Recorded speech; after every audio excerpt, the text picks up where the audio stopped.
Salut à tous, aujourd'hui on va voir qu'est-ce que c'est que les événements et comment s'en servir. Donc qu'est-ce que c'est que les événements? Les événements, ça permet de déclencher une action dès qu'une condition particulière s'est produite. Donc ça peut faciliter la communication entre le client et le serveur ou entre différentes parties du code, côté client ou côté serveur. C'est très utile par exemple pour synchroniser des actions ou transmettre des données ou bien interagir avec des situations spécifiques dans votre script. Donc à quoi ça peut servir de communiquer entre le client et le serveur? Par exemple, si on a besoin de transmettre une information à un joueur ou à tous les joueurs, on va pouvoir le transmettre depuis le serveur et d'envoyer un message à tous les joueurs.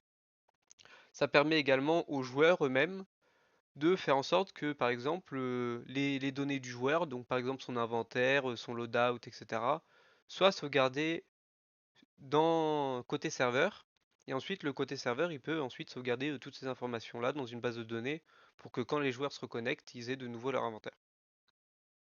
Donc, comment on utilise les events?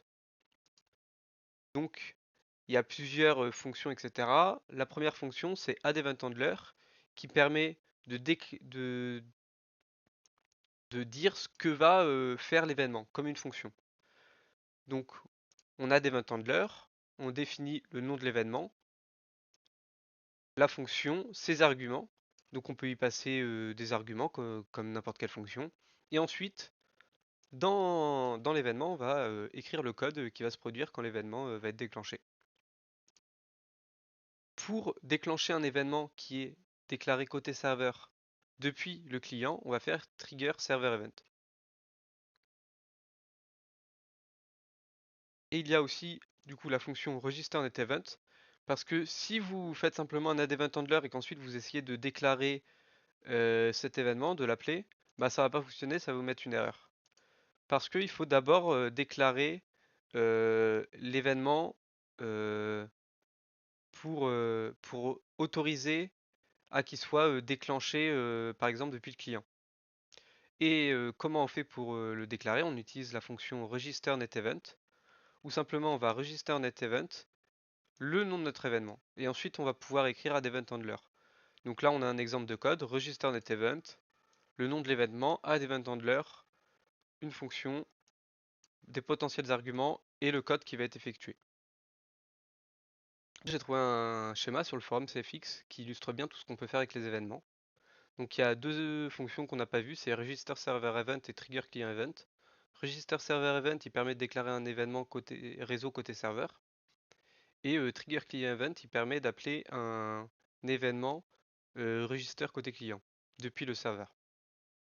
Mais ça fonctionne également avec Register Server Event, avec Register Net Event, on n'est pas obligé de mettre Register Server Event.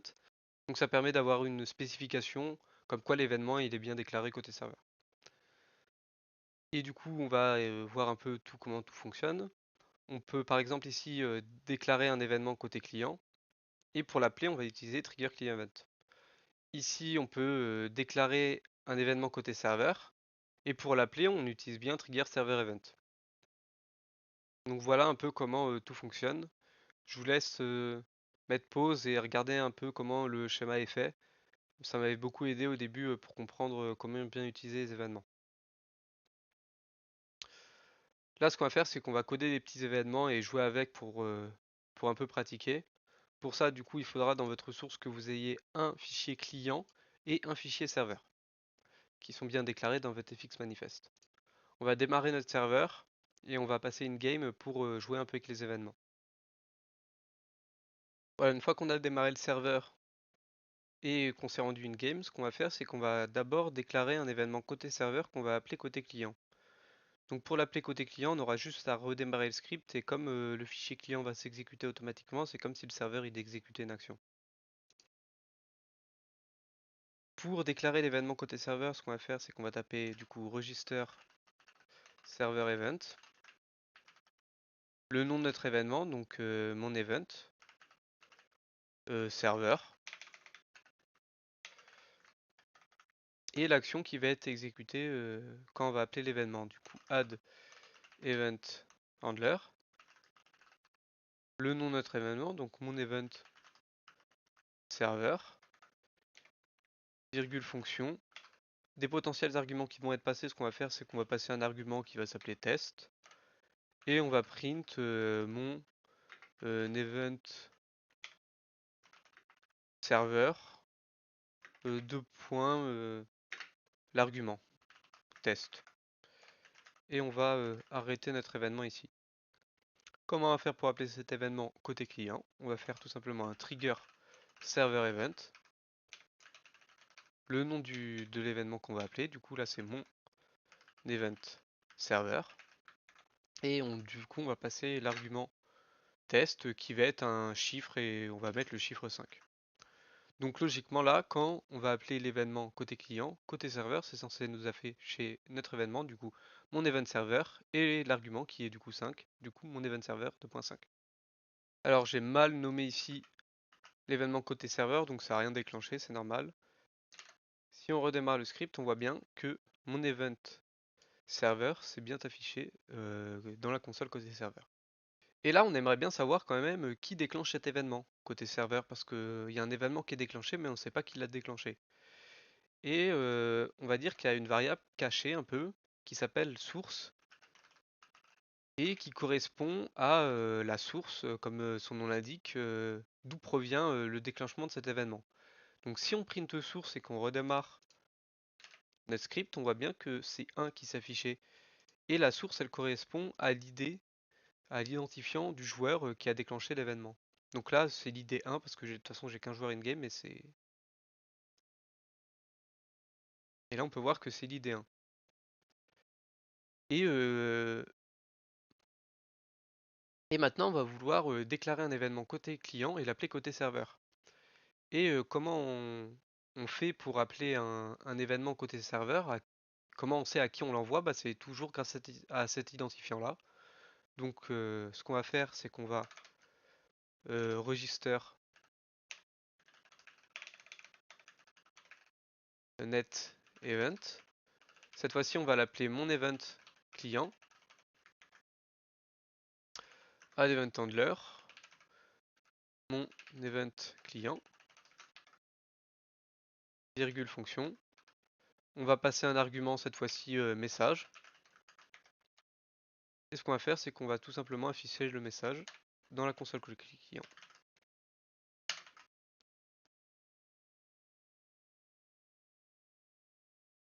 Et on va appeler l'événement directement ici dans l'autre événement. Et cette fois-ci, on va faire trigger client event. Le nom de notre événement client, donc mon event client, virgule source, donc vers qui on va envoyer l'événement, et virgule le message envoyé, virgule la variable, l'argument qu'on a mis ensuite. Donc qu'est-ce qui va se passer ici? C'est qu'on va envoyer un événement côté serveur, le message va s'afficher, et on va directement renvoyer un événement côté client au joueur qui a déclenché cet événement-là, donc à la source. On aurait très bien pu mettre ici 1 directement, hein, mais c'est beaucoup plus logique de mettre source, comme ça si jamais c'est un autre joueur qui va envoyer cet événement, bah c'est l'autre joueur qui va recevoir le message. Si on redémarre notre script, on voit bien que mon event server est passé. Et si on se rend in-game et qu'on fait F8, on voit bien que message envoyé, c'est bien envoyé.